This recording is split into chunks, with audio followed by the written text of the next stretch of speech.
Welcome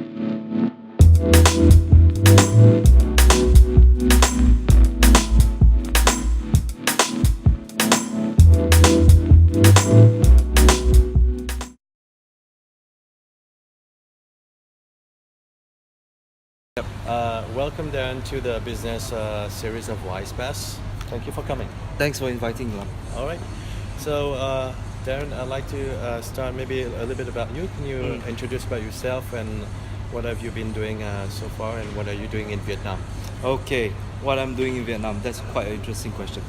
So basically, I'm Singaporean, born and bred in Singapore, doing marketing for Pernod Ricard group for about coming to 12 years. Was based in Singapore before I was actually posted to Taiwan. I spent 2.5 years in Taiwan as marketing director before coming to Vietnam to set up the marketing operations in Vietnam. Okay. Yeah.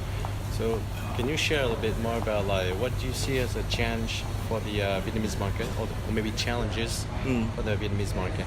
Okay, so first to answer that question, Pernod Ricard Vietnam, our key scope of operations is basically alcohol.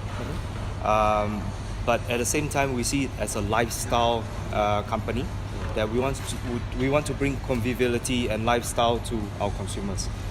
Now, the key challenge I would say in Vietnam is that in terms of education and knowledge of the spirits industry, it's quite at the infant stage right now. So that's what we are trying to do, is to engage more mentoring sessions or educating our consumers in what they are drinking or consuming in their daily life. Because I want to follow up on that because I remember I went to many kind of events where those guys would say, okay, this is like a 12-year-old whiskey, 18, 25, 21. This is smoky, this is from Scotland, this is maybe a bourbon exists. And then you would actually have to drink a little bit and then sip and then see the difference and then this is how you get educated, right? Right. But then a lot of people are drinking in Vietnam and they mix it. So what's... Well, basically we do not stop or restrict or teach the consumers how to drink it. We teach them about appreciation of the spirits. So for example, it's not just about the taste of the whiskey, but also the heritage to the brands. So things like, for example, brands like Martell started in 1715. It's a long history. You know, it's something that we want to educate the consumers that you're not just drinking a whiskey, but you're drinking an heritage. You are becoming and belonging to a lifestyle group of people. Okay. Yeah.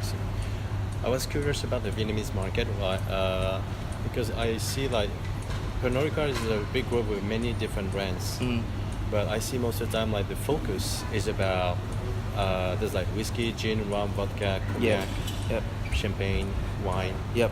But you guys are focused more on whiskey, or is it because like of the revenue, or why?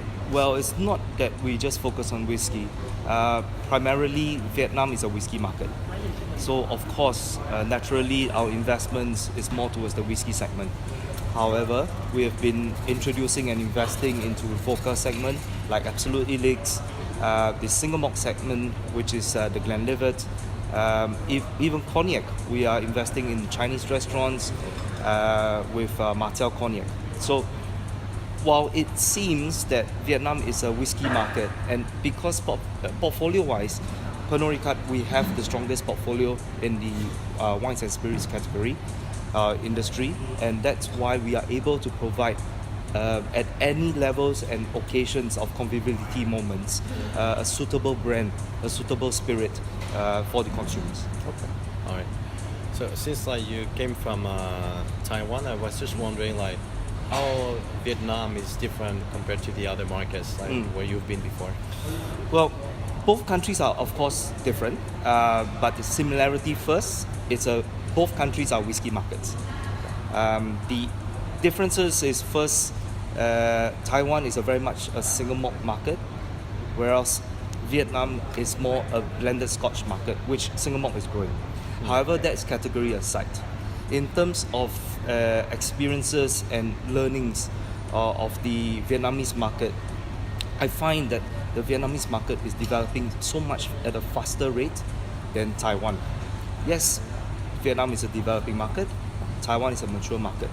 However, in terms of being receptive to new ideas, being innovative, being entrepreneurial, Vietnam is actually doing a much stronger role versus like some of the other countries. In terms of brands, like because now you have like Chivas, Valentine's, Royal Salute, maybe some other brands I already forgot. Like which brand is like the main flagship? Because like this has different price point, it has different. Right. So what is like? Well, the, for Vietnam, we are focusing definitely on the Chivas 18 range.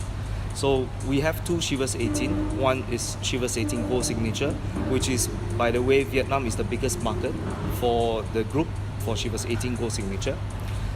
And because of that, we actually have a Chivas 18 Blue Signature, which is exclusive for Vietnam.